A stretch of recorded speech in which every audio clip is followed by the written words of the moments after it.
आणि यानंतर बातमी आहे राज्याच्या राजकारणातून। मुख्यमंत्री देवेंद्र फडणवीस पंतप्रधान होणार असल्याचा विश्वास एका कार्यक्रमात व्यक्त करण्यात आला। मात्र फडणवीस पंतप्रधान पदाच्या शर्यतीत आहेत का? राऊतांनी फडणवीसांना काय सल्ला दिलाय पाहूयात या रिपोर्टमधून। माझा पुतण्या खरोखर आज आणि उद्या भारताचा प्राईम मिनिस्टर समोर वाटते। ऐकलत, मुख्यमंत्री देवेंद्र फडणवीसांचे काका बाळासाहेब फडणवीसांनी केलेल्या या विधानाची राजकीय वर्तुळात चांगलीच चर्चा रंगली आहे। पुण्यात मुख्यमंत्री देवेंद्र फडणवीस यांच्या जीवनावर आधारित देवाभाऊ या पुस्तकाचा प्रकाशन सोहळा पार पडला। या कार्यक्रमात मुख्यमंत्री फडणवीसांच्या नेतृत्वाबद्दल आणि भविष्यातील राजकारणाबद्दल अनेक मोठे दावे आणि वक्तव्य करण्यात आली।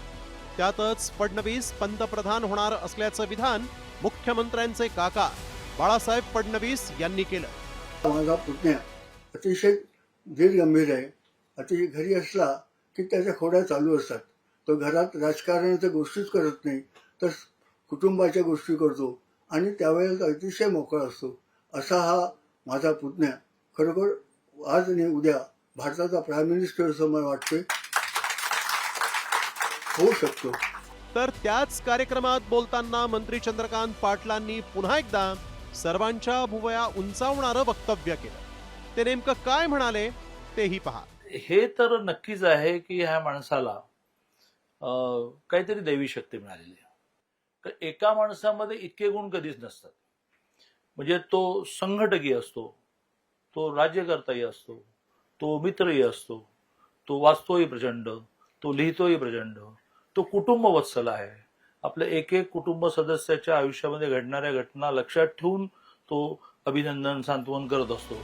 तर मोदींना हटवून मराठी माणूस पंतप्रधान होणार असेल तर आनंदच आहे, अशी भूमिका काँग्रेसनं घेतली आहे। तर राऊतांनी फडणवीसांना पंतप्रधान होण्यासाठी एक सल्ला दिलाय। आम्हालाही वाटतं की महाराष्ट्राच्या एखादी नेता जर त्यांची सत्ता आली, आमची सत्ता आली तर आमचे पंतप्रधान ठरलेले आहेत, आमचे नेते ठरलेले आहेत। पण त्यांची जर सत्ता आली तर त्यांना कोणी पंतप्रधान करायचं तो भारतीय जनता पक्षाचं काम आहे। पण महाराष्ट्रातला जर आता मोदी साहेबांना हटवून देवेंद्र फडणवीस पंतप्रधान होत असतील तर आम्हाला मराठी माणसाला आनंद आहे, व्हावेत, आमच्या शुभेच्छा आहेत आणि महाराष्ट्राचा विकास व्हावा। मराठी माणूस नरेंद्र मोदी आणि अमित शहाना हटवून जर पंतप्रधान होत असेल तर कोणालाही आनंद वाटेल।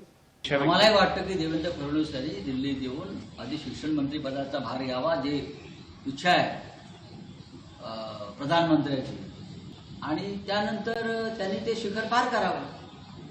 महाराष्ट्राचा माणूस जर होणार असेल तर नक्कीच त्यांना शुभेच्छा आहेत। पण प्रधानमंत्री एक चांगला शिक्षण मंत्री शोधतायत या देशाला, सभ्य, सुसंस्कृत, अभ्यासू, प्रशासनावर पकड असणारा, आणि ते सध्या तरी मोदींच्या नजरेमध्ये फक्त देवेंद्र फडणवीस आहे।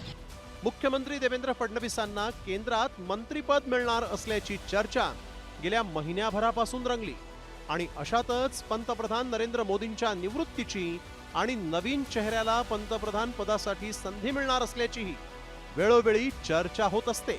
त्यामुळे 2029 साली भाजपात नेमकं काय होणार याबाबत उत्सुकता ताणली गेली आहे।